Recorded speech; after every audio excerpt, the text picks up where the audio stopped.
নারী কমিশন নিয়ে কিছু কথা বলে, এই যে তোমরা যে নিজের ব্যক্তি স্বাধীনতা, নিজের দেহের স্বাধীনতা, তোমার যেমন বা তোমার দেহ তোমার যেমন খুশি তুমি তেমন সাজবা, যেভাবে খুশি সেভাবে চলাফেরা করবা, কেউ কিছু বলতে পারবে না।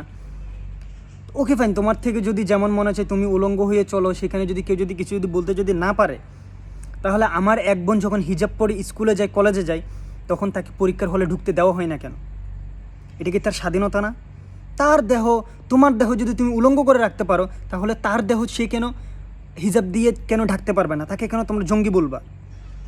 তারপরে এই যে নারীরা, বিশ্বের বিভিন্ন দেশের নারীদেরকে দেখি তারা কত সুন্দরভাবে যুদ্ধ করে, অন্য দেশের শত্রু দেশের সাথে তারা যুদ্ধ করে, বিমান ভূপাতিত করে, নিজের দেশের মাথা উঁচু করে। আর আমার দেশের এরা বেশ্যা হওয়ার স্বাধীনতা খোঁজে। মানে বাইরের দেশের স্কুল কলেজে পড়া নারীরা নিজের দেশের মাথা সুনাম করে, নিজের দেশের পক্ষে হয়ে কাজ করে, নিজের দেশকে উপরে নিয়ে যায়, শত্রু দেশের সাথে মোকাবেলা করে। আর আমার দেশের এরা স্কুল কলেজে পড়ে তারা বেশ্যা হইতে চায়, তারা প্যান্ট খুলতে চায়, তারা জামা খুলতে চায়, আবার তাদেরকে বেশ্যা বললেও দোষ। তো তোরা ভাই বেশ্যা হওয়ার স্বাধীনতা খুঁজতেছ, তো তোদেরকে আমরা বেশ্যা না বলে বলবো কি? আর কিছু লোক এসে বলে যে আমরা নাকি নিজের দেশের বদনামি করি, নিজের দেশের মেয়েদেরকে নিয়ে কথা বলে নাকি নিজের দেশের সম্মানহানি হয়, নিজেদের সম্মানহানি হয়। আরে ভাই, তারা তো নিজেদের সম্মান নিজেরাই কমাইতেছে। আমরা তো তাদেরকে বুঝাইতে চাইতেছি যে নারী অনেক দামি জিনিস, তোমরা ভিতরে থাকো, তোমরা এইভাবে প্রকাশ্যে আসিও না। আমরা তো তাদেরকে বোঝানোর চেষ্টা করতেছি।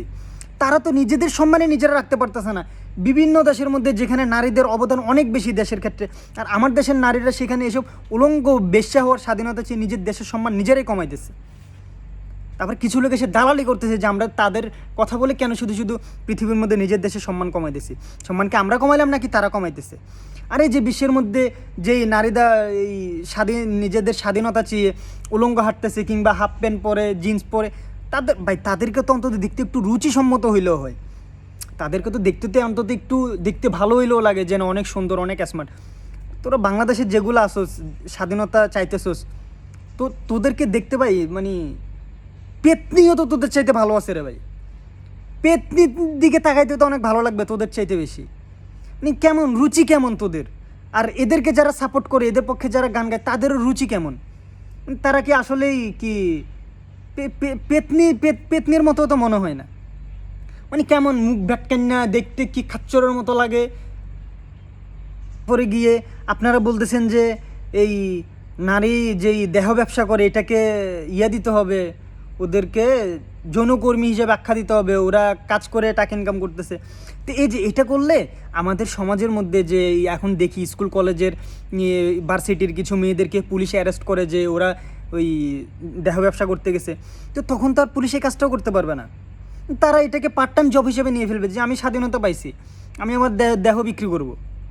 তো এটার কারণে সমাজের মধ্যে কি অশ্লীলতা বাড়বে নাকি কমবে? আপনারা যারা নারীদের পক্ষ নিয়ে কথা বলতেছেন বলেন। আর এই যে এই কাজগুলো, যে নারীরা যে কাজগুলোর জন্য এখন করতেছে, স্বাধীনতা চাইতেছে, এই কাজগুলো যদি আপনার মেয়ে করে আপনার থেকে কেমন লাগবে? আপনার স্ত্রী করলে আপনার থেকে কেমন লাগবে? আরে মিয়া, যারা আপনার ঘরেও তো মা আছে, বোন আছে, মেয়ে আছে, স্ত্রী আছে, তো ওদের দিকে একটু তাকান। আজকে ওরা রাস্তায় নামছে, ওরা স্বাধীনতা চাইতেছে, বিশ্বা হওয়ার স্বাধীনতা চাইতেছে, আপনি তাদেরকে সাপোর্ট করতেছেন, লাইসেন্স দিচ্ছেন। তো এটা ওই স্থানে যদি আপনার মেয়ে থাকতো, আপনি কী করতেন? আপনার সম্মানটা কই? আপনি তো নিজের সম্মানটা তো খুব ভালোভাবে জানেন। এগুলার কারণে কি দেশের সম্মান যাচ্ছে না? দেশের সম্মান কমতেছে না? দেখেন, আমরা পুরুষ মানুষ, আমরা জানি কোন নারীকে শ্রদ্ধা করতে হয়, কোন নারীকে ভালোবাসতে হয়, কোন নারীকে কেয়ার করে আগলায় রাখতে হয়। আবার আমরা এটাও জানি কোন নারীকে ওই যে ডাস্টবিনে ফেলে দিতে হয়, ঘৃণা করতে হয়। তা আমরা একজন পুরুষ হিসেবে আমরা সব কিছুই জানি। সো সেদিক থেকে এবার আপনি যদি সম্মানী হইতে চান, পুরুষের কাছে নিজেকে যদি সম্মানস্বরূপ শ্রদ্ধার জিনিস যদি বানাইতে চান, তাহলে ওইভাবে চলাফেরা করুন। আপনি বেশ্যা হওয়ার স্বাধীনতা চাইলে আপনাকে আমরা বেশ্যাই বলবো। আর আপনি যদি সুন্দরভাবে, যদি আপনার হিজাব নিকাব পরার, আমরা তো বলতেছি না যে আপনি হিজাব পরেন, নিকাব করেন, বোরকা পরেন, আমরা তো এটা বলতেছি না। আপনি একটু সুন্দরভাবে থাকেন, যাতে সমাজটা খারাপ না হয়, যাতে দেশটা খারাপ না হয়, যাতে মানুষ এসবগুলা খারাপের দিকে যাতে মানুষ যাতে না ঝুঁকে, আপনার দিকে তাকিয়ে যেন মানুষ খারাপ কিছু মন্তব্য না করে, আপনি এভাবে চলেন, তাহলেই তো আপনাকে ভালোবাসতেছি, সম্মান করতেছি। নারী সংস্কার কমিশন যেগুলো করতেছে, এরা সম্পূর্ণরূপে পশ্চিমাদের এজেন্ট বাস্তবায়ন করতেছে। এরা ইসলামের শত্রু, এরা শুধু ইসলামের শত্রু নেই, এরা দেশের শত্রু, দেশের মানুষের শত্রু। এরা একটা দেশটাকে নোংরার দিকে ঠেলে দিতে চাইতেছে, এরা পুরো একটা জাতিকে ধ্বংস করে দিতে চাইতেছে, একটা জাতিকে পুরাপুরি মানে যৌন কাজ করার জন্য লাইসেন্স দিয়ে দিতেছে। এটার কারণে একটা জাতির ধ্বংস হয়ে যাবে, নষ্ট হয়ে যাবে, আর এই জাতি কখনো উঠে দাঁড়াইতে পারবে না।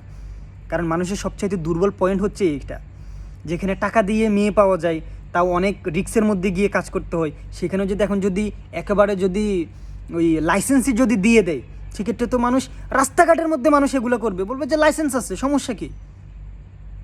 তা আপনারা যারা ভালো নারী, যাদেরকে আমরা সম্মান করি, ভালোবাসি, আপনারাও এদের বিরুদ্ধে, এই নারীদের বিরুদ্ধে রাস্তায় নেমে আসুন। আপনারা তাদের বিরুদ্ধে আপনারাই অবস্থান করেন।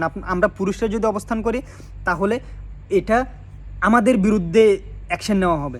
তো আপনারা নারী হয়ে নারীদের বিরুদ্ধে অবস্থান নেন।